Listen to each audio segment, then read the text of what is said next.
Welcome to yet another exciting episode of 50 Minutes in WACSI, where we discuss permanent issues that affect civic space within the South region. Today, we have a young and enterprising lady who has just successfully completed her 6-month internship stint with the West Africa Civil Society Institute. Ladies and gentlemen, welcome Miss Angela Akorfa Apedoh. Thank you very much, Jason. Alright, I'm sure our viewers will be interested in knowing who Angela is. So who is Angela?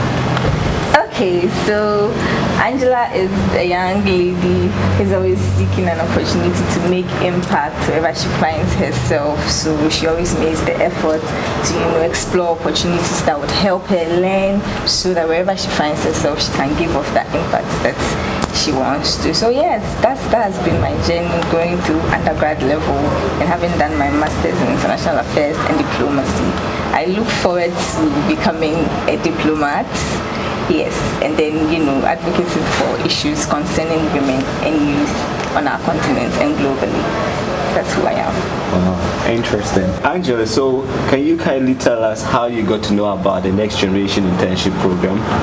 Okay, that's a very interesting question. So after my master's program at the University of Ghana, that was when COVID was on, so everybody was staying at home and all of that. I was thinking, okay, let me do some applications and see where I can land myself probably a good job. And then in my search, I saw the Next Generation call. And I'm like, oh my God, this looks good. It's the kind of environment I would want, a multicultural environment and all of that. But I was an unpaid internship. I'm like, nah, I don't want to do an internship. I just felt, well, I could give it a shot since I was just done with my master's, just, gather some experience and all of that. So, yeah, that's how I saw it online. And then I decided to apply. And here I am. Okay, so how easy was it when you applied, getting into the program itself?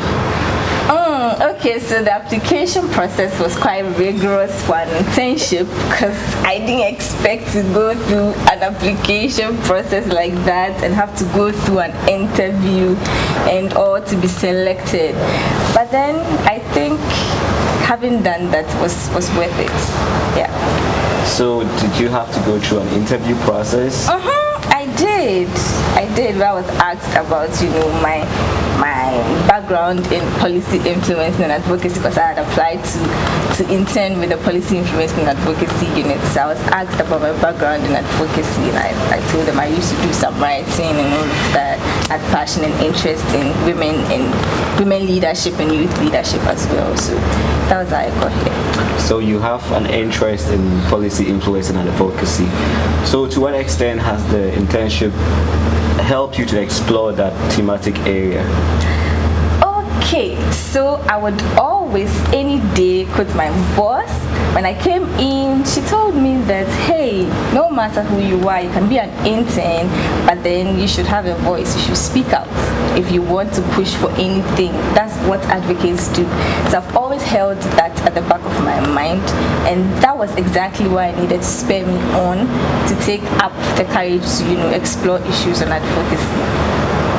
It's been worth the experience. I mean, I've learned the policy and practice of advocacy, the advocacy tools, experiences, how to go about it, what processes to use, and all of that. It's been really, really, really an insightful journey, I must admit. Yes, so that sounds really interesting. So you went on an externship. How was that? It was good. I enjoyed my externship because it was, focused on my area of interest, women leadership and, mentorship. So I interned with GenCed, the Gender Center for Empowering Development, and there I learned about women leadership. I learned a bit about political leadership, the challenges young women face on the continent when they want to run for political leadership and all of that.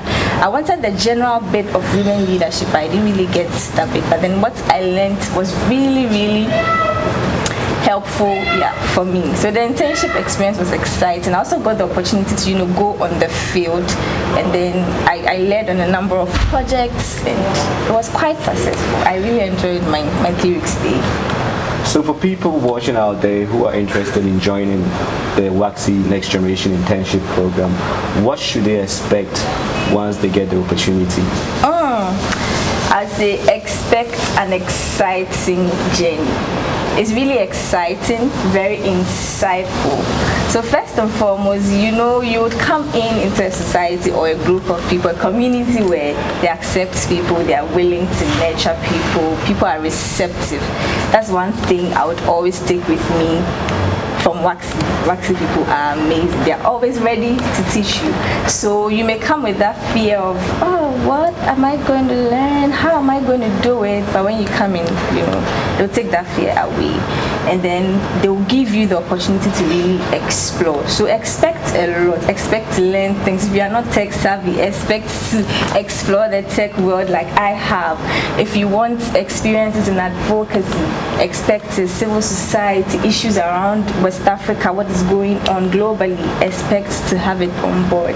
That's what this exciting journey gives you. So yes, expect a lot. So in terms of your experiences professionally, how were your competences built?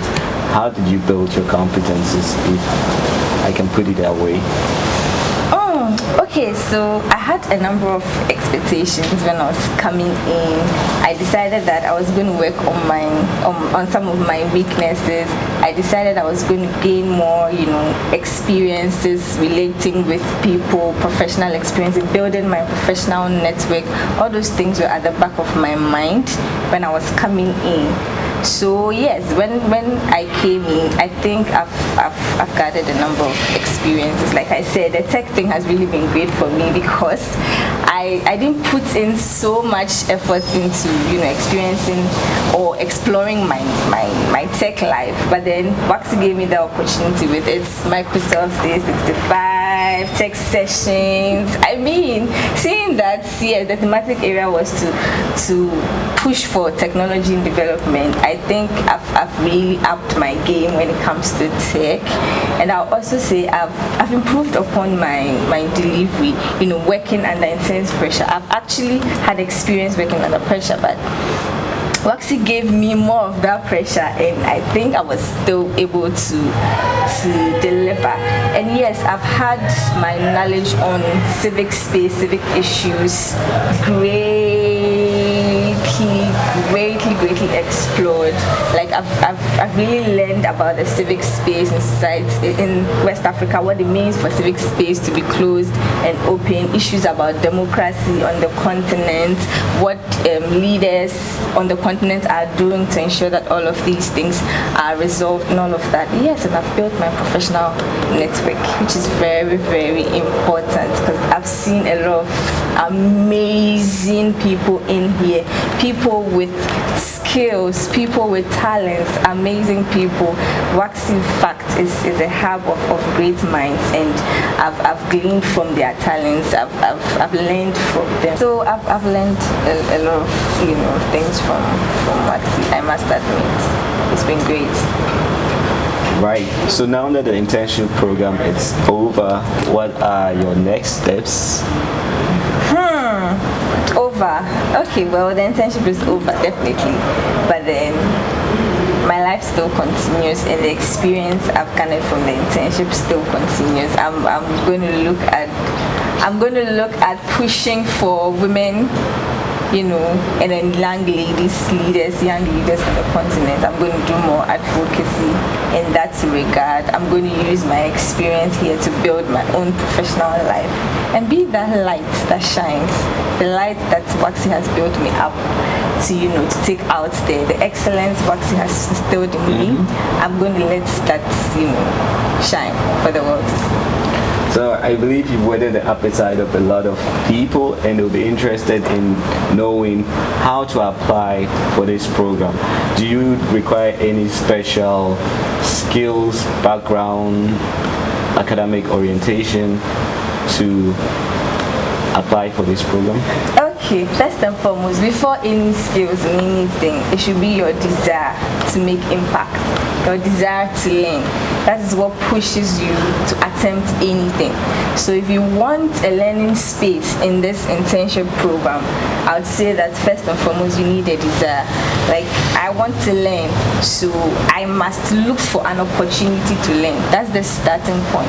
Then obviously, as a young person, you should look out for things you can bring on board, because WACSI has a lot to offer you. So you should also look out for things you can bring on board, like good communication skills, like good work ethics, skills, tech skills, because we are in the era where COVID has changed a number of things, so you need to up your game when it comes to tech.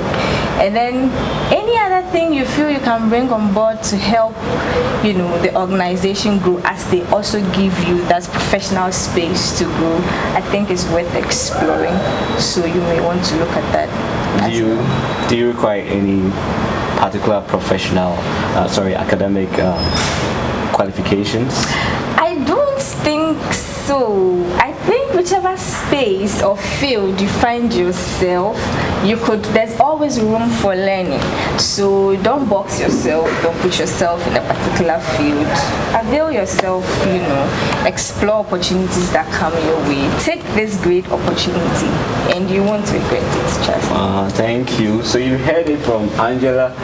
WACSI is the place for you to kickstart your career in development